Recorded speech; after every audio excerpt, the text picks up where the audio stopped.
Olá! Hoje nós vamos para o capítulo 24 do livro do Eclesiástico. Eu quero que você preste muita atenção nesse capítulo, porque ele é o centro de todo o livro. Eu poderia dizer que é o capítulo mais importante deste livro, capítulo 24. Ele é o núcleo do livro do Eclesiástico, porque ele é base para a doutrina da Trindade que nós vamos encontrar no Novo Testamento. Ele também dá sustentação teológica e bíblica para a palavra, o Logos, a palavra que o capítulo 1, o prólogo de João, fala para a gente. É um capítulo profundamente teológico e é importantíssimo. Como eu disse, ele que fundamenta toda a teologia da Trindade. Ele que traz para a gente a noção do Espírito Santo que estava desde o início da criação. Ele que traz para a gente as condições, os elementos que formam a afirmação que João faz, do princípio era a palavra. Então é importantíssimo. Você vai ver nesse capítulo, num primeiro momento, o elogio da sabedoria, que ele é um capítulo uma parte muito profunda desse capítulo, E logo depois a sabedoria e a lei. A sabedoria e a lei, sempre identificando a sabedoria junto com a lei, porque bem será que é muito voltado e ligado à questão da lei mosaica. O que eu preciso falar para você é o seguinte, é muito importante e saber que esse capítulo deve ser lido com os olhos de um estudioso de teologia mesmo, tá? Por isso eu estou trazendo para você. E uma observação que eu faço é que é um capítulo tão importante para a teologia que eu acho o maior absurdo que aconteceu em toda essa história do cisma protestante foram eles ter tirado esse livro do Eclesiástico da Bíblia. Dito isso, então, nós vamos ler esse capítulo com bastante profundidade. Quero lembrar você, há duas partes bem significativas nesse capítulo. Do versículo 1 ao versículo 22, nós temos o elogio da sabedoria. Até o versículo 1 ao 31, o elogio da sabedoria. E depois do versículo 32 até 47, esta identificação da sabedoria com a lei mosaica, tá bom? Vamos lá? Então, Bíblia na mão, Espírito Santo no coração, vamos aprofundar nesse grande livro e neste importantíssimo capítulo 24 do livro do Eclesiástico. Vamos lá. O elogio da sabedoria. A sabedoria faz o seu próprio elogio. Honra-se em Deus, gloria-se no meio do seu povo. Ela abre a boca na assembleia do Altíssimo. Gloria-se diante dos exércitos do Senhor. É exaltada no meio do seu povo e admirada na Assembleia Santa. Entre a multidão dos eleitos, recebe louvores e bênçãos entre os abençoados de Deus. Ela diz: saí da boca do Altíssimo, nasci antes de toda criatura. Eu fiz levantar no céu uma luz indefectível e cobri toda a terra como que de uma nuvem. Habitei nos lugares mais altos, meu trono está numa coluna de nuvens. Sozinha percorri a abóbada celeste e penetrei nas profundezas dos abismos, andei sobre as ondas do mar e percorri toda a terra. Imperei sobre todos os povos e sobre todas as nações. Tive sob meus pés, com meu poder, os corações de todos os homens, grandes e pequenos. Entre todas as coisas procurei um lugar de repouso e habitarei na moradia do Senhor. Então a voz do Criador do universo deu-me suas ordens. Aquele que me criou repousou sob minha tenda e disse-me: habita em Jacó, possui sua herança em Israel, estende tuas raízes entre os eleitos. Desde o início, antes de todos os séculos, ele me criou e não deixarei de existir até o fim dos séculos. E exerci as minhas funções diante dele na casa santa. Assim fui firmada em Sião, repousei na cidade santa e em Jerusalém está a sede do meu poder. Lancei raízes no meio de um povo glorioso, cuja herança está na partilha do meu Deus, e fixei morada na Assembleia dos Santos. Elevei-me como o cedro do Líbano, como o cipreste no monte Sião. Cresci como a palmeira de Cádiz, como as roseiras de Jericó. Elevei-me como uma formosa oliveira nos campos, como um plátano no caminho à beira das águas. Exalo um perfume de canela e de bálsamo odorífero, um perfume como de mirra escolhida, como o estoraque, o gálbano, o ônix e a mirra, como a gota de incenso que cai por si própria, perfumei minha morada. Meu perfume é como de um bálsamo sem mistura. Estendi meus galhos como um terebinto, meus ramos são de honra e de graça. Cresci como a vinha de frutos de agradável odor, e minhas flores são frutos de glória e abundância. Sou a mãe do puro amor, do temor a Deus, da ciência e da santa esperança. Em mim se acha toda a graça do caminho e da verdade. Em mim toda a esperança da vida e da virtude. Vinde a mim todos os que me desejais com ardor, e enchei-vos de meus frutos, pois meu espírito é mais doce do que o mel, e minha posse mais suave do que o favo de mel. A memória de meu nome durará por toda a série dos séculos. Aqueles que me comem terão ainda fome, e aqueles que me bebem terão ainda sede. Aquele que me ouve não será humilhado, e os que agem por mim não pecarão. Aqueles que me tornam conhecida terão a vida eterna. Até aqui nós temos esse grande elogio da sabedoria. Você vê, né?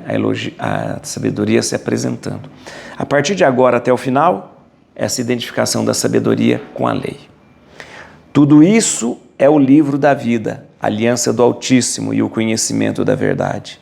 Moisés deu-nos a lei com os preceitos da justiça, a herança da casa de Jacó e as promessas feitas a Israel. Deus prometeu a seu servo Davi que faria sair dele um rei muito poderoso, o qual se sentaria eternamente num trono de glória. A lei faz transbordar a sabedoria como o fisson e como o tigre na época dos frutos novos. Ela espalha a inteligência como o Eufrates e uma inundação como a do Jordão no tempo da colheita. É ela quem derrama ciência como o Nilo, soltando as águas como o Gion no tempo da vindima. Foi ele quem primeiro a conheceu perfeitamente, essa sabedoria impenetrável às almas fracas. O seu pensamento é mais vasto do que o mar e seu conselho mais profundo do que o grande abismo. Eu, a sabedoria, fiz correr os rios. Sou como o curso de água imensa de um rio, como o canal de uma ribeira e como um aqueduto saindo do paraíso. Eu disse, regarei as plantas do meu jardim, darei de beber aos frutos de meu prado. E eis que meu curso de água tornou-se abundante e meu rio tornou-se um mar. Pois a luz da ciência que eu derramo sobre todos é como a luz da manhã e de longe eu a torno conhecida. Penetrarei em todas as profundezas da terra, visitarei todos aqueles que dormem e alumiarei todos os que confiam no Senhor. Continuarei a espalhar a minha doutrina como uma profecia e a deixarei aos que buscam a sabedoria e não abandonarei seus descendentes até o século santo. Considerai que não trabalhei só para mim, mas para todos aqueles que buscam a verdade. Gente, nós estamos no ápice, no capítulo culminante do livro do Eclesiástico. Este capítulo 24 é a síntese da doutrina sobre a sabedoria. Sabedoria que é identificada com o próprio Deus, sabedoria que é identificada com o próprio Espírito Santo de Deus, sabedoria que se identifica com a palavra criadora de Deus, né? O papel da sabedoria na criação, o papel da sabedoria na história da salvação. Volto a repetir para você, este texto é base da formulação cristã da teologia da Trindade, né? E principalmente do papel do verbo lá no prólogo de João, né? No princípio era o verbo, e o verbo se fez carne. Né? Nós poderíamos lembrar que João poderia ter escrito, no princípio era a sabedoria estava, né, no princípio, que criou tudo. Então é muito importante este capítulo 24, assim como todo o livro do Eclesiástico, que ele dá essa fundamentação bíblica, teológica, exegética, para que a gente possa, no Novo Testamento, falar sobre a Trindade. Pai, que criou tudo, Filho, né, que é a encarnação do Deus no nosso meio, Espírito Santo, o Espírito, né, que estava presente desde a criação, a sabedoria de Deus, a sabedoria de Deus. E é importante, né, que neste elogio da sabedoria, né, a sabedoria é apresentada como sempre ter existido. Opa, o Espírito Santo sempre existiu. É aquela que tudo criou. Opa, pela boca de Deus todas as coisas foram feitas, né? E desde o início dos séculos, criou tudo e vai permanecer para sempre. Uma coisa interessante é que o autor, Ben Sirac, ele diz, onde é que Deus colocou a sabedoria para morar? E aí ele indica o povo eleito, o povo de Israel, né? Claro, ele indica, porque ele diz, ó, a sabedoria, o próprio Deus, né? Ele fez morada onde? Em Israel. E mais, né? Depois ele fala que a sabedoria fez morada no próprio templo, quando ele começa aqui no texto a falar dos perfumes, né? Do óleo, do bom odor. Isso é uma alusão ao templo, onde se ofereciam perfumes, se oferecia incenso, né, ao próprio Deus. Ou seja, é como se Deus, né, aqui personificado pela sabedoria, escolheu Israel, né, para morar, e escolhendo Israel para morar, fez do templo, né, a sua casa. Muito, muito bonito mesmo, muito bonito.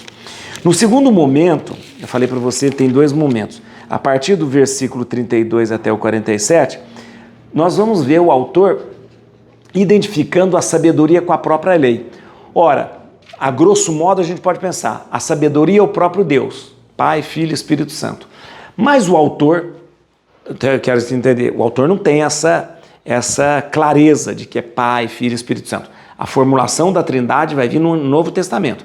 Mas o autor aqui lembra aquilo que é revelado para ele, a sabedoria como o próprio Deus, né? Deixa eu te explicar. No segundo momento, Ben Sirac identifica a sabedoria com a lei. Então, mais ou menos dizendo assim, ó, cumprir a lei, fazer a lei acontecer, é fazer com que a presença de Deus se estabeleça.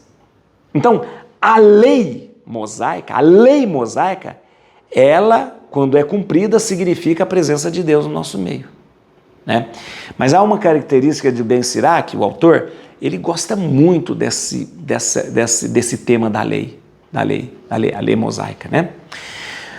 Vamos lá, a gente vai entender melhor assim quando a gente vê alguns versículos, então. Vamos lá. Então, eu disse para você que a sabedoria, ela faz o seu próprio elogio, né? E ela se apresenta desde o início da criação como aquela que estava presente na criação, como aquela que se gloria diante da criação, né? É importante lembrar, né, de algo aqui importantíssimo, né? Que a sabedoria, ela é essa presença de Deus. Vamos lá no versículo 2, só para a gente entender. Ela abre a boca na Assembleia do Altíssimo e gloria-se diante dos exércitos de Deus. Primeiro, ela abre a boca, significa que a sabedoria fala. Como é que Deus cria o mundo? Falando. Faça-se os luzeiros. Faça os seus animais, né? A sabedoria fala, né? Quando a gente fala Assembleia do Altíssimo, a gente está falando assim que a sabedoria fala ali junto do seu povo eleito, de Israel, da comunidade do Senhor. Mas o importante é isso, ela abre a boca na Assembleia do Altíssimo, ela fala. Então, a sabedoria é o próprio Deus criando, tá bom? Versículo 5 vai corroborar com esse pensamento. Olha que interessante. Ela, a sabedoria diz, ela diz, saí da boca do Altíssimo, nasci antes de toda criatura. Olha, saí da boca do Altíssimo. Então, olha, a sabedoria sai da boca de Deus. Logo, a sabedoria também é o próprio Espírito de Deus. Está entendendo? Ela cria pela palavra, pela boca, mas ela também é o próprio, ao mesmo tempo, o Espírito de Deus, porque ela saiu da boca do Altíssimo. Sair da boca do Altíssimo. Está entendendo? E é interessante que aqui a sabedoria, ela é identificada com a palavra criadora. Essa palavra criadora tem um nome no estudo bíblico, na exegese, é Dabar. Nós já falamos sobre isso. Dabar. Dabar é a palavra de Deus que cria, né? Quando Deus fala, tudo que Deus fala realiza. Você sabe disso. Então, a gente fala as coisas, as coisas não se realizam, né? Porque a gente está falando. Mas quando Deus fala alguma coisa, aquilo acontece. Por isso que eu peço a bênção de Deus, já expliquei isso. Porque bênção é bem dizer. Deus, diga alguma coisa boa de mim. Se Deus disser alguma coisa boa de você, essa coisa boa acontece. Isso é bênção. Isso que é bênção. Bem dizer, dizer bem. Eu preciso de uma bênção de Deus. O que é eu preciso de uma bênção de Deus? Eu preciso que Deus diga bem de mim. Então Deus tem que dizer bem de mim. Bem dizer, dizer bem. Então, quando Deus fala, a coisa realiza. Então aqui, a sabedoria, ela é esta palavra criadora. Essa palavra que sai da boca de Deus é o próprio Espírito de Deus. Está entendendo? Pai, Espírito Santo, está entendendo? Olha que bonito aqui. 7. Habitei nos lugares mais altos, meu trono está numa coluna de nuvens. Isto aqui está escrito em hebraico, é muito lindo, porque o habitar aqui é uma expressão hebraica que é katesh nosá. Katesh nosá. Que na verdade significa armei a minha tenda. Armei a minha tenda. Quando você arma a tenda, significa vim para ficar. Então, peraí, a sabedoria, né, que mostra para a gente que é Deus criando, a sabedoria que é apresentada como o próprio Espírito de Deus, mas a sabedoria também diz, armei a minha tenda. Quem é que diz que armou a tenda? João diz, e o verbo se fez carne e habitou entre nós. E o verbo se fez carne e armou a sua tenda no nosso meio. Katesh nosá. Katesh nosá. Olha que interessante. Chegamos aí a Santíssima Trindade. Pai, que cria tudo, palavra que sai da boca de Deus, Espírito, e armei a minha tenda, que depois João diz, o verbo, a palavra se fez carne e armou a sua tenda no nosso meio. Katesh nosá. E sabe que essa palavra Katesh nosá é um jogo de palavra que com Shekinah, em hebraico significa presença de Deus. Então, a expressão Katesh nosá, que significa armar a tenda, ela faz um jogo de palavra com Shekinah, que significa presença de Deus. Então, quando Deus arma a sua tenda, ele se faz presente no nosso meio. Tá bom? No versículo 11, 12 e 13, olha que interessante. A sabedoria, né? O próprio Deus procura um lugar para morar. 11. Tive sob os meus pés, com meu poder, os corações de todos os homens, grandes e pequenos. Entre todas as coisas, procurei um lugar de repouso e habitarei na moradia do Senhor. Então a voz do Criador do Universo deu-me suas ordens, e aquele que me criou repousou sobre minha tenda. E disse-me, habita em Jacó. Né? É como aqui nesse 11, 12, 13, assim, a sabedoria, né? Deus está procurando um lugar para morar. E aí o que é que falou assim? Habita, mora em Jacó. Ou seja, vai habitar lá no meio do povo de Deus. E aí no versículo 29, olha que interessante, aqui é lindíssimo, lindíssimo, lindíssimo, ai meu Deus do céu, como é lindo. No versículo 29 você vai entender. Versículo 29, a própria sabedoria fala assim, olha que interessante. Aqueles que me comem terão ainda fome, e aqueles que me bebem terão ainda sede. Opa! Quem falou uma coisa semelhante a essa? É semelhante. Jesus falou lá em João capítulo 4, né, para a samaritana, né, ele falou assim, aquele que comer, aquele que beber dessa água não terá mais sede, vai ficar saciado. Depois ele fala, né, em João capítulo 6, aquele que comer esse pão não vai ter mais fome. Aqui, o texto fala a mesma coisa, mas com palavras diferentes. Veja só. Olha que interessante. Aquele que me comem, ou seja, a sabedoria dizendo, aquele que me comem terão ainda fome. Por que diz isso? Vão querer comer mais, nunca serão saciados, porque quanto mais Deus eles têm, mais Deus eles querem. Aqueles que me bebem terão ainda mais sede, significando, vão receber de minha sabedoria e vão querer mais. Então, quanto mais Deus eles recebem, quanto mais sabedoria eles recebem, mais vontade eles têm de ter sabedoria, mais vontade eles têm de ter Deus. Então é a mesma coisa, só que Jesus usa um jeito diferente. Aquele que beber dessa água não vai ter mais sede. Por quê? Porque já saciou. É a mesma ideia com expressões diferentes. Você está vendo como que esse capítulo é importantíssimo para o cristianismo? Já falou sobre a Trindade, já falou até os próprios Jesus que se apresenta como alimento, como água, como bebida e alimento. Olha aí que beleza, tá bom? E aí no versículo 32, aí a gente já está aqui quando começa a falar da identificação da lei com a sabedoria, né? Olha que interessante. Falou todo sobre a sabedoria, aí começa aqui. Tudo isso é o livro da vida, a aliança do Altíssimo e o conhecimento da verdade. Moisés deu-nos a lei com os preceitos da justiça, a herança na casa de Jacó e as promessas feitas a Israel. Vamos entender isso aqui.